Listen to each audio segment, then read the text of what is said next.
오늘은 한국인들이 가장 사랑하는 미국 주식에 대해서 이야기를 좀 해보려고 해요. 최근 한 달간 한국 예탁결제원 세이브로 기준 사람들이 가장 많이 산 1등 나스닥 100 지수를 3배로 추종하는 레버리지 상품 TQQQ ETF예요. 그리고 섹터만 조금 다르고 구조는 동일한 전체 순매수 기준 8등을 차지하고 있는 반도체 지수를 3배로 추종하는 SOLX ETF가 있어요. 레버리지 상품에 대해서 언급을 할 건데 이게 뭐냐라고 했을 때 이론적으로 TQQQ ETF 같은 경우에는요, 나스닥 100 지수가 10% 오를 때 30% 오르는 3배짜리 상품이고요. SOLX ETF 같은 경우는 반도체 지수가 10% 오를 때 30% 오르는 상품이에요. 물론 반대로도 동일하게 적용이 되고요.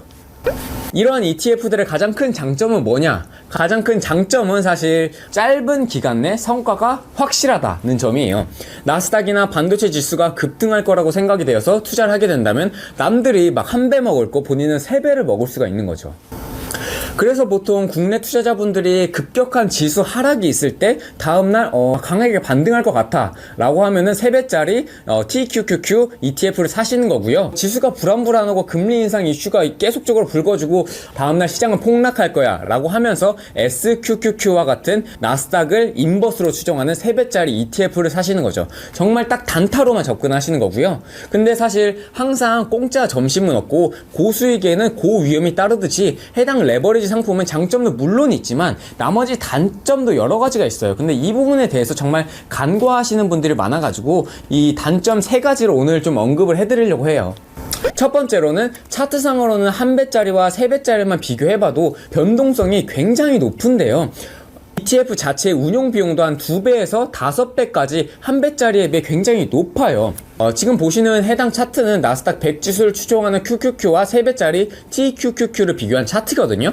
최근 1년치 차트고요. 보시는 바와 같이 투자는 항상 수익률과 변동성 두 가지를 고려해야 되는데 3배짜리는 변동성이 어마어마하게 크면서 ETF 자체 운용 비용이 QQQ는 1년에 0.2% 받는데 3배짜리는 사실 0.95%로 한 5배 정도 운용 보수를 받고 있어요. 그러면 반도체 지수 ETF는 어떠냐라고 했을 때 반도체 지수를 추종하는 1배짜리 ETF는 대표적인 게 SOXX ETF가 있는데요. 이걸 3배짜리와 비교해봐도 변동성은 3배짜리가 어마어마하게 크고요. ETF의 자체 비용도 SOXX 같은 경우에는 1년에 연 0.43%인데 반해서 3배짜리는 연 0.96%로 한 2배 넘는 비용을 받고 있거든요. 그래서 일단 첫 번째는 비용이 굉장히 비싸다라는 점을 인지를 해주셔야 되고요. 두 번째는 선물 옵션까지 활용하는 3배짜리 레버리지다 보니까요. 롤오버 비용뿐만 아니라 돈을 빌려서 투자하니까 당연히 이자 비용이 발생한다는 점이에요. 금리가 상승하는 구간에서는 시장이 조정을 받는 것뿐만 아니라 이자에 대한 비용도 ETF 수익률 다 녹아져서 내려오기 때문에 투자 대비 성과가 생각만큼 비효율적일 수가 있어요.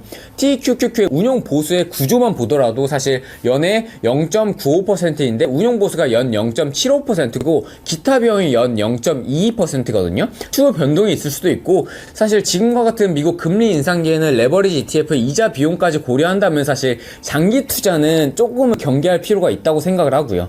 또 반도체 지수를 3배 추종하는 ETF 같은 경우에는 sek터만 반도체일 뿐이지 상품 구조는 3배짜리 레버리지와 동일하고요. 세 번째 단점은 레버리지 ETF 같은 경우에는요, 하루 단위의 변동률을 연동을 시키기 때문에 변동성 효과가 발생한다는 점이에요. 근데 이 부분이 사실 가장 치명적이거든요. 예를 들어서 크게 3가지로 나눠볼 수가 있잖아요. 시장이 상승하는 경우, 횡보하는 경우, 그리고 하락하는 경우.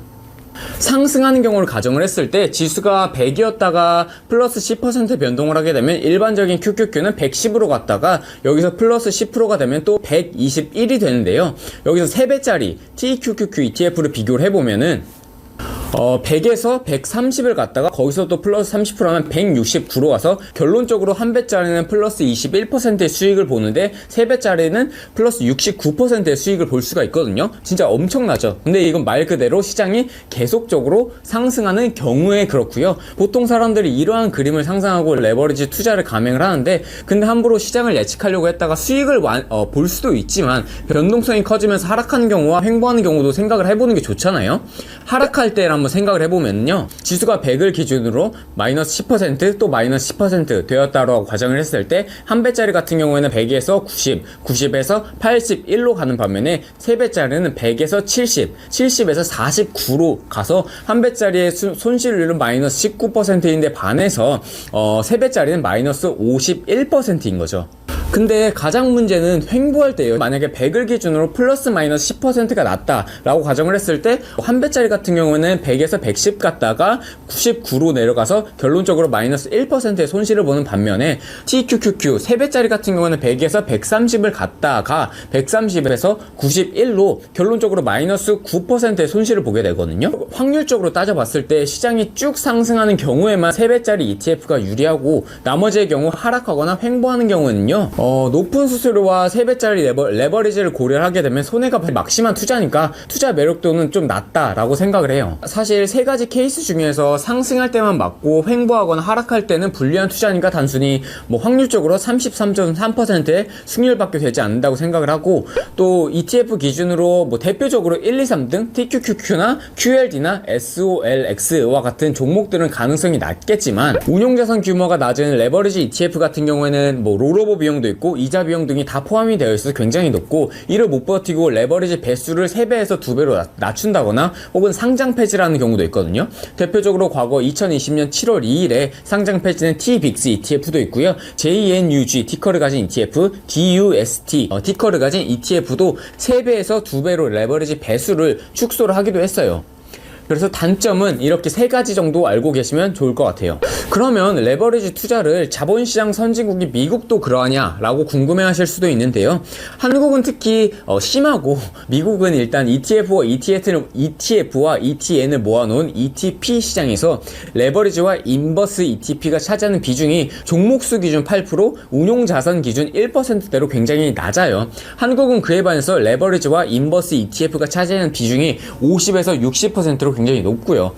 어떻게 보면 한국인의 성향, 2배짜리, 3배짜리가 제일 잘 맞는다고도 볼 수가 있는 지표 중에 하나죠. 그리고 사실 한국의 자산 운용사 입장에서도 계속적인 그런 수요가 있으니까 그에 따른 ETF 상품을 만들어내는 걸 거고요.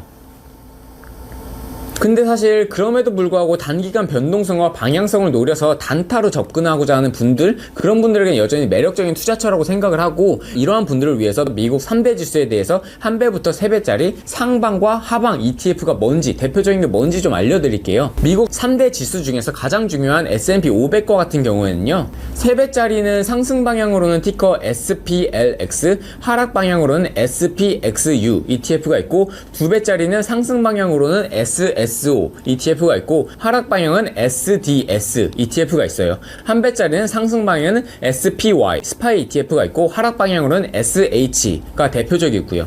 나스닥 같은 경우에는 3배짜리는 상승 방향은 TQQQ가 있고, 하락 방향으로는 SQQQ, 2배짜리는 상승 방향으로는 QLD, 하락 방향으로는 QID, 한 배짜리 상승 방향으로는 QQQ가 있고, 하락 방향으로는 PSQ가 대표적이에요. 다우지수를 살펴보면 3배짜리는 상승 방향으로는 UDAU가 있고요. 하락 방향으로는 SDOW ETF가 있고요. 2배짜리로는 상승 방향으로는 DDM, 하락 방향으로는 DXD ETF가 있고, 한 배짜리는 상승 방향으로는 DIY, 다이아 ETF가 있고, 하락 방향으로는 DOG ETF가 대표적이에요. 지금과 같은 변동성이 큰 장에서는 사실 웬만하면 추천을 드리지 않지만, 분명 방향성에 대한 확신이 있고 1, 2주 사이에 기간을 딱 정해 두시고 단기적인 모멘텀으로 접근을 하시거나 위험에 해칭용으로 접근을 하신다고 하면 라고 하시면은 해당 ETF 중에서 하나를 선택하시면 좋지 않을까라고 생각을 해요. 오늘 영상이 도움이 되었다면 좋아요와 댓글 달아주시고요. 다음 영상에서 봐요. 안녕.